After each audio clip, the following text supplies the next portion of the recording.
Hi అండి అందరికీ. ఈరోజు పిల్లలు స్కూల్కి వెళ్ళలేదని ఇందాక వీడియోలో పెట్టినా కదా, అన్నీ రెడీ చేసినాక వెళ్ళనని చెప్పారు వాళ్ళు. రేపటి నుండి ఎగ్జామ్స్ అట వాళ్ళకి, అందుకని ప్రిపేర్ అవుదామని వెళ్ళలేదు. పిల్లలు మోంగడుకొని వచ్చి అయితే కూర్చున్నారు. వాళ్ళకు దోశ వేసిస్తున్నాను, వేడివేడి దోశ, పల్లి పుట్నాలు, కొబ్బరి చట్నీ. ఈరోజు తాలింపు పెట్టలేదు, ఎందుకంటే మా ఆయన డ్యూటీకి వెళ్ళిండు. ఆయనకే తాలింపు ఉండాలి, మాకు తాలింపు లేకుండా అవసరం లేదు. నాదొక చిన్న మాట అండి, ఒంటరిగా నిలబడి కష్టం చేయడం చాలా కష్టం. కానీ ఆ ఒంటరిగా చేసే కష్టంలోనే మనుషులు ఎలాంటి వాళ్ళు, సమయం ఎలాంటిదో, జీవితం ఎలాంటిదో, బతుకు తెరువు అనేది ఎలాంటిదో తెలుస్తుంది.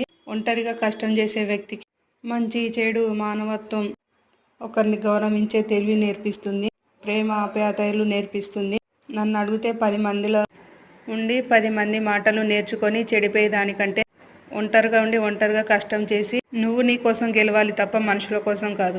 అంతే కదా. ఈ మాట నచ్చితే లైక్ చేయండి, సబ్స్క్రైబ్